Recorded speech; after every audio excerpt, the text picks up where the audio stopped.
का एक पुराना घर। बाहर मूसलधार बारिश हो रही थी। बिजली गुल है। कमरे के कोने में एक दिया टिमटिमा रहा है। दिए की लौ से खाट पर लेटे मोहनलाल की चेहरा साफ साफ दिख रहा है, पीला, थका और सांसें उखड़ी हुई। कमरे में उसका बड़ा बेटा अरुण और छोटा बेटा बिरजू मौजूद हैं। पिताजी, आपकी तबीयत बहुत बिगड़ती जा रही है। मैं और इंतजार नहीं कर सकता। मैं अभी डॉक्टर मिश्रा के घर जाता हूँ। वो गांव में ही है। बारिश में थोड़ा वक्त जरूर लगेगा, लेकिन आप चिंता मत कीजिए, मैं उन्हें लेकर आता हूँ। अरुण बेटा, अब वक्त नहीं बचा। तेरी मां गई थी। उस दिन भी बारिश ऐसी ही हो रही थी। आज फिर वही बूंदे, वही रात। लग रहा है अब मेरा भी समय पूरा हो गया है। तू अब थक मत भाग बेटा, अब कुछ नहीं होगा। ऐसी बातें मत कीजिए पिताजी। मां को खोया वो दर्द आज तक अंदर से खा रहा है। आप भी चले गए तो हम दोनों भाई क्या करेंगे? आप तो हमारी ताकत है। आपको कुछ नहीं होगा। मैं डॉक्टर को अभी लेकर आता हूं। बिरजू आगे आता है। उसकी आंखों में आंसू हैं। वो मोहनलाल के पैरों के पास बैठ जाता है और धीरे से बोलता है, पिताजी, मां जब बीमार थीं, मैं शहर में था। उन्हें उस हालत में छोड़कर मैं चला गया काम की तलाश में। जब लौटा तब तक वो जा चुकी थी। अब मैं आपको इस हालत में नहीं देख सकता। अब की बार मैं कुछ नहीं छोड़ूंगा। मैं डॉक्टर को लाकर ही दम लूंगा। बिरजू, तेरा ये पछतावा, तेरा प्यार मेरे लिए बहुत है बेटा। मैंने तुम्हें लड़खड़ाते देखा है, लेकिन आज पहली बार देख रहा हूं कि तू संभल रहा है। पर अब मेरा शरीर थक गया है। अब ये बोझ नहीं उठा सकता। पिताजी, आपने हमेशा कहा है कि जब तक सांसें हैं तब तक उम्मीद है। तो आप भी उम्मीद मत छोड़िए। डॉक्टर बस थोड़ी देर में आ जाएगा। मैं छाता लेकर निकलता हूं। आप कुछ सोचिए मत, सिर्फ आराम करिए। अरुण बेटा, अगर वापस लौटकर मुझे यहां ना पाओ तो डरना मत। मुझे शांति मिलेगी अगर जानूं कि तुम और बिरजू एक दूसरे का साथ कभी नहीं छोड़ोगे। मैं नहीं चाहता कि मेरे जाने के बाद तुम दोनों बिखर जाओ। बिरजू एकदम खड़ा हो जाता है। आंखों में आग और आंसू दोनों हैं।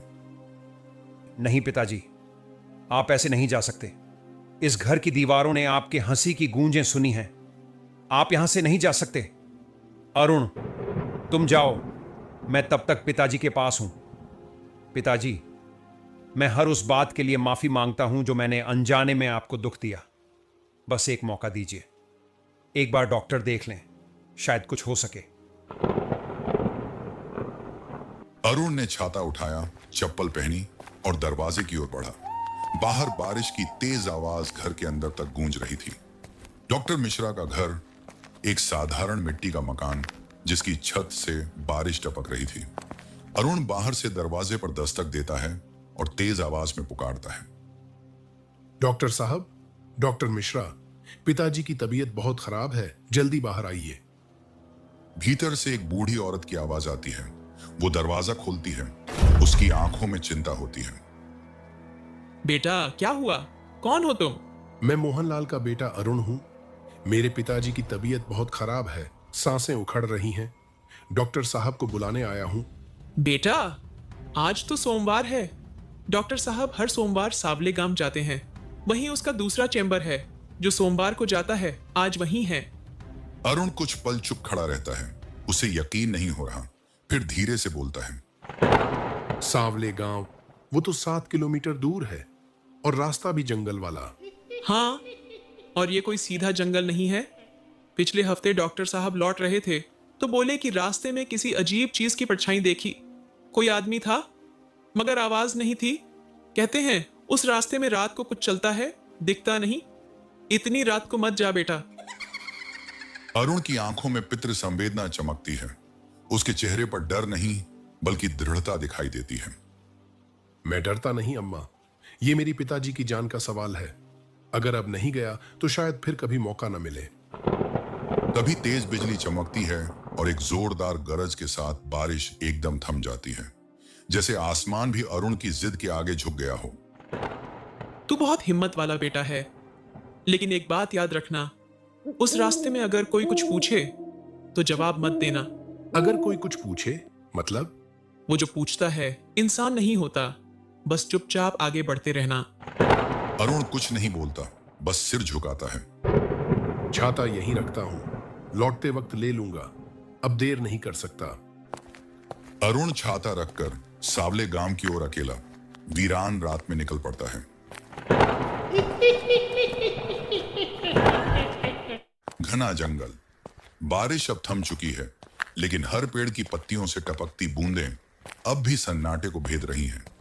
रात गहराती जा रही है, आकाश काले बादलों से घिरा है और बिजली बीच बीच में चमक रही है। अरुण सावधानी से आगे बढ़ रहा था।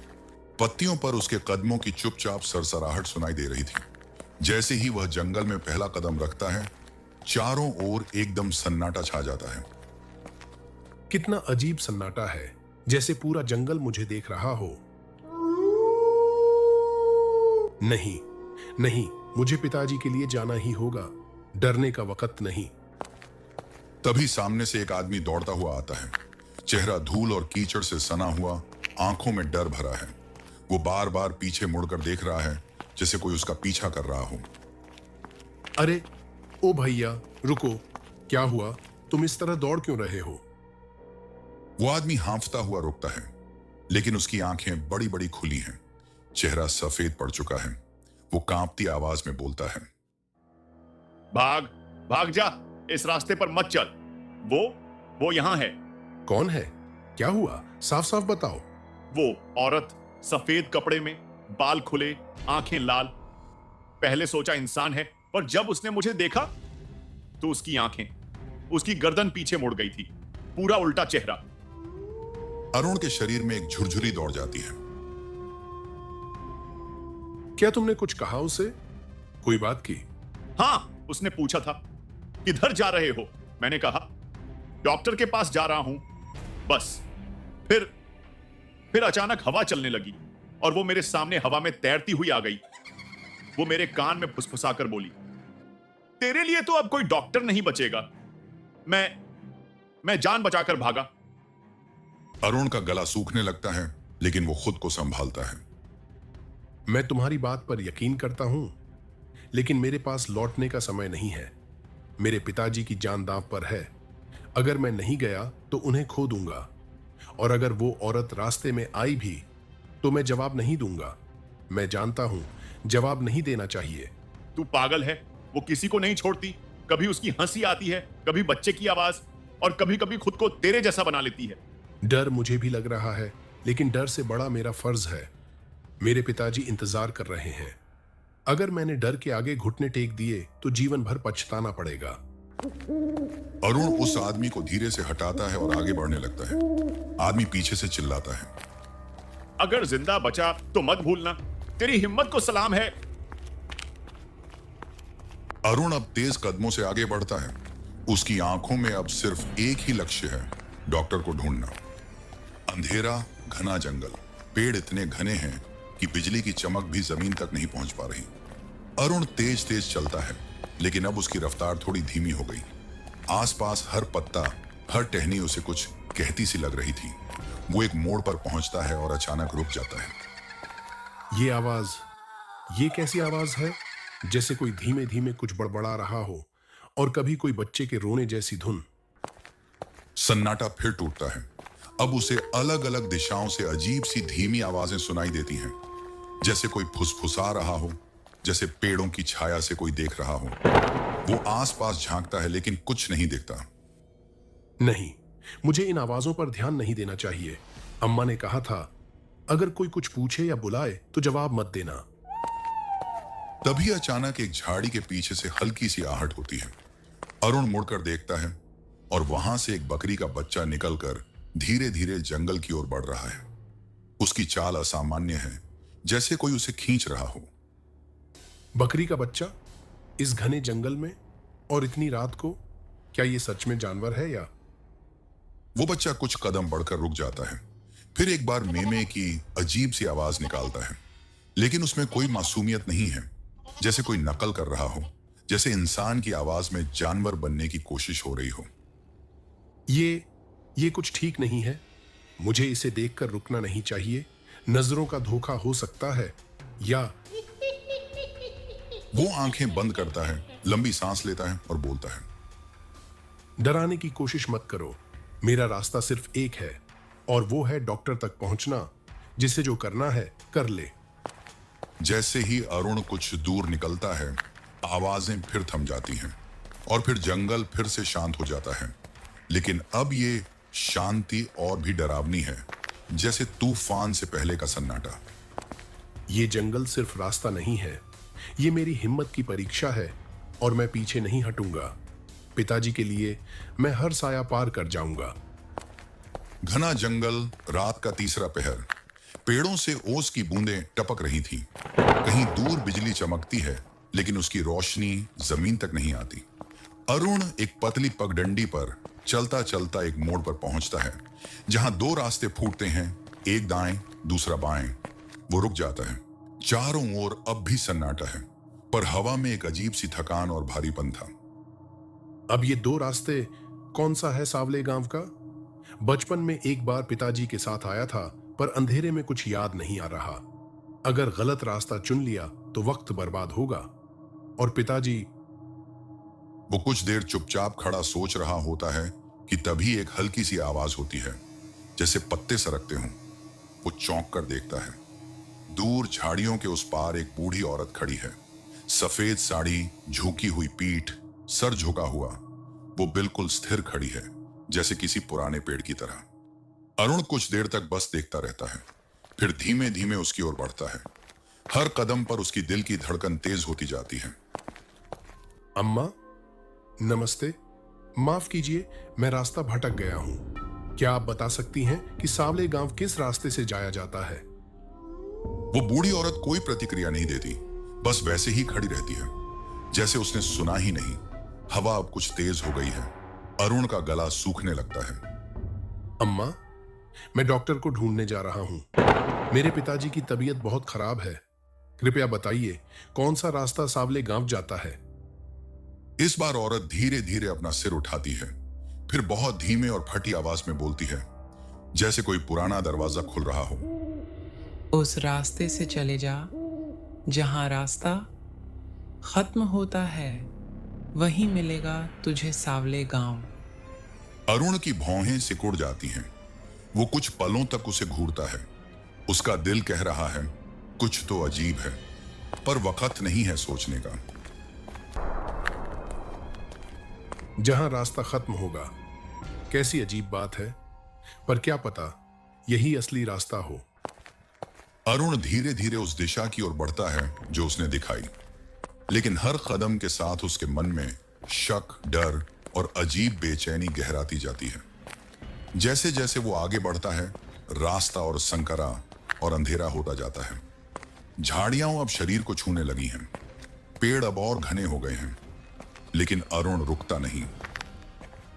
हो सकता है ये सच में सही रास्ता हो, या हो सकता है मैं किसी धोखे में हूं। लेकिन अगर पीछे हटा तो पिताजी। अब तो रास्ता वही है जो डर से आगे है। अरुण अब एक संकरी पगडंडी से कई घंटों से चल रहा है। पसीना और बारिश की बूंदें उसके चेहरे पर मिली हुई हैं। उसकी चाल थकी हुई है, लेकिन इरादा अडिग है। वो झाड़ियों के बीच से निकलता है और एक खुली जगह पर आता है। उसके सामने एक विशाल झरझर हवेली खड़ी थी। टूटी हुई खिड़कियां, दीवारों पर बेलें छड़ी हुई और जगह जगह से प्लास्टर उखड़ा हुआ। हवेली का दरवाजा आधा खुला है और अंदर से ठंडी हवा बाहर आ रही थी। ये हवेली इतनी रात को इस सुनसान जंगल में, क्या यहां कोई रहता है? शायद कोई हो यहां, कोई बुजुर्ग या चौकीदार। अगर मुझे गांव का रास्ता बता दे तो। वो हवेली के मुख्य दरवाजे पर पहुंचता है। थोड़ी देर सांस लेकर धीरे से दरवाजा खोलता है। झरझर की आवाज होती है। दरवाजा और खुलता है और अंदर अंधकार पसरा हुआ है। कोई है? सुनिए, मैं रास्ता भटक गया हूं। मुझे सावले गांव जाना है। कृपया कोई जवाब दीजिए। कोई जवाब नहीं आता, लेकिन कुछ गूंजती हुई धीमी आवाजें हवेली की दीवारों से टकराकर लौटती हैं, जैसे कोई बहुत दूर से कर रहा हो। अरुण और थोड़ा भीतर जाता है, तभी एक जोरदार बिजली चमकती है और एक अजीब सी साया एक कोने में प्रकट हो जाती है। चेहरे पर काले बाल, लंबे नाखून, लाल आंखें, उलझे कपड़े और हवा में तैरती हुई सी चाल। तुम कौन हो? क्या तुम इंसान हो या कोई साया? चुड़ैल जैसी औरत एक ठंडी सी हंसी हंसती है, धीमी लेकिन कानों में चुभने वाली। उसके होंठ हिलते नहीं, फिर भी उसकी आवाज गूंजती है जैसे भीतर से आती हो। तुम इंसान हो, फिर भी इस हवेली तक पहुंच गए। तुम जानते नहीं, ये रास्ता इंसानों के लिए नहीं होता। अरुण थोड़ा पीछे हटता है, लेकिन हिम्मत नहीं हारता। वो उसकी आंखों में देखता है। क्या तुझे मुझसे डर नहीं लगता? अरुण कुछ पल उसे देखता है, फिर गहरी सांस लेते हुए बोलता है। उसकी आवाज कांपती नहीं, भावुक होती है। डरता हूं, लेकिन तुझसे नहीं। मुझे सबसे ज्यादा डर इस बात से लगता है कि कहीं मैं अपने पिताजी को खो ना दूं। मैंने मां को खो दिया, वो भी इसी बारिश, इसी अंधेरे में। उस दिन मैं कुछ नहीं कर पाया। आज अगर पिताजी के लिए भी कुछ ना कर सका, तो मैं खुद को कभी माफ नहीं कर पाऊंगा। मैं जानता हूं तू कोई आम औरत नहीं है, तेरे भीतर कुछ है। लेकिन अगर तू मुझे मार भी दे, तो कम से कम कोशिश करते हुए मरूंगा। पिता को बचाना मेरा फर्ज है, और यही मेरा सबसे बड़ा डर भी है कि मैं कहीं देर न कर दूं। चुप्पी छा जाती है। हवेली के दियों की लौ एकाएक तेज हो उठती है, जैसे समय खुद थम गया हो। चुड़ैल के चेहरे पर एक रहस्यमयी मुस्कान उभरती है, पहली बार नर्म, इंसानी। तू सच्चा है, तेरे शब्दों में छल नहीं। तेरी आंखों में उस मां की छवि दिखती है जिसे तूने खोया, और उस पिता की छाया जो तुझे जीता है। तेरा डर तुझे कमजोर नहीं, महान बनाता है। तू उनसे अलग है जो खुद को बचाते हैं। तू वो है जो अपनों को बचाने चला है। वो अपनी हथेली को उठाती है, हवेली की जमीन कांपने लगती है। बिजली चमकती है और हवेली के आंगन में एक तेज सुनहरी रोशनी फैलती है। फिर एक जादुई घोड़ा प्रकट होता है, सफेद, विशाल, उसकी आंखों में नीली रोशनी और उसके शरीर से हल्की नीली लपटें उठती हैं, जैसे किसी परी कथा का सवार बनकर आया हो। ये है अग्निहोत्र, मेरा घोड़ा। ये सिर्फ उन लोगों को रास्ता दिखाता है जो सच्चे हों, जिनकी नीयत पवित्र हो। आज ये तुझे सावले गांव तक ले जाएगा। घबराना मत, ये रास्ते में तेरी रक्षा भी करेगा। लेकिन याद रख, रास्ता शॉर्टकट नहीं है। सच्चाई का रास्ता कभी आसान नहीं होता, लेकिन अंत में वही जीतता है। अरुण की आंखें भर आती हैं। वो घोड़े के पास जाता है और उसका माथा छूता है। घोड़ा एक हल्की सी हिनहिनाहट करता है, जैसे वो अरुण को पहचान गया हो। धन्यवाद। आपने मेरा रास्ता आसान नहीं किया, बल्कि मुझे सिखाया कि डर से कैसे लड़ते हैं। जा, तेरा पिता तुझे पुकार रहा है। समय कम है। रात का आखिरी पहर, आसमान में काले बादल अब कुछ हल्के हो चुके हैं। अरुण जादुई घोड़े अग्निहोत्र पर सवार होकर सावले गांव की सीमा में पहुंचता है। हवा में अब भी ठंडक थी और हर ओर सन्नाटा पसरा हुआ था। अरुण एक कच्चे घर के सामने रुकता है। दरवाजा खटखटाता है। थोड़ी देर बाद एक अधेड़ उम्र का आदमी दरवाजा खोलता है। डॉक्टर बाबू यहीं रहते हैं ना? मेरे पिताजी की तबीयत बहुत खराब है, मुझे उनसे दवा लेनी है। अरे बेटा, डॉक्टर तो आज आया ही नहीं। सोमवार को आता है, पर आज कोई नहीं आया। अरुण एकदम चौंक जाता है। उसका चेहरा फक पड़ जाता है। वह आसमान की ओर देखता है। बिजली चमकती है। उसे हवेली, चुड़ैल और वो पूरी यात्रा याद आती है। नहीं, ऐसा कैसे हो सकता है? वह बिना कुछ कहे तुरंत अग्निहोत्र को मोड़ता है और वापस अपने गांव की ओर लौटता है। इस बार घोड़ा और तेज भागता है, जैसे कोई छाया पीछे से पीछा कर रही हो। गांव में डॉक्टर का घर। अरुण घोड़े से उतरकर दरवाजा खटखटाता है। भीतर से हल्की रोशनी आती है और डॉक्टर खुद दरवाजा खोलते हैं। अरे अरुण, तू यहाँ? इतनी रात गए, क्या हुआ? आप यही हैं? लेकिन आप तो सावले गांव गए थे ना? नहीं बेटा, मैं आज गया ही नहीं। दरअसल तुम्हारा भाई बिरजू थोड़ी देर पहले आया था। उसने तुम्हारे पिता की हालत बताई और मैं यहीं से दवाइयां देकर भेज दिया। अब वो ठीक हैं, घबराने की बात नहीं। अरुण एक पल के लिए कुछ कह नहीं पाता। उसकी सांसें तेज हो जाती हैं। लेकिन आपकी बीवी ने कहा था कि आप सावले गांव गए हैं। मेरी बीवी? बेटा, मेरी पत्नी तो पिछले 3 दिन से अपने बहन के घर गए हुए हैं। घर में तो मैं अकेला हूं। किसी ने दरवाजा खोला? किससे मिला तू? अरुण की आंखें फटी की फटी रह जाती हैं। उसके होंठ सूख जाते हैं। उसकी आंखों के सामने वो औरत का चेहरा घूमने लगता है जो उसे डॉक्टर के न होने की खबर दे रही थी। उसकी आवाज, उसका चेहरा, अब वह सब बदल रहा था। जब वो पीछे मुड़कर देखता है तो घोड़ा भी गायब था। तो फिर वो कौन थी? वो हवेली, वो जादुई घोड़ा, चुड़ैल और उसका कहा हुआ सब कुछ, क्या सब सपना था या कुछ जो असल में था लेकिन समझ से परे? कुछ रहस्य सवालों से नहीं, समझ से हल होते हैं, और कुछ रहस्य बस रहस्य ही होते हैं।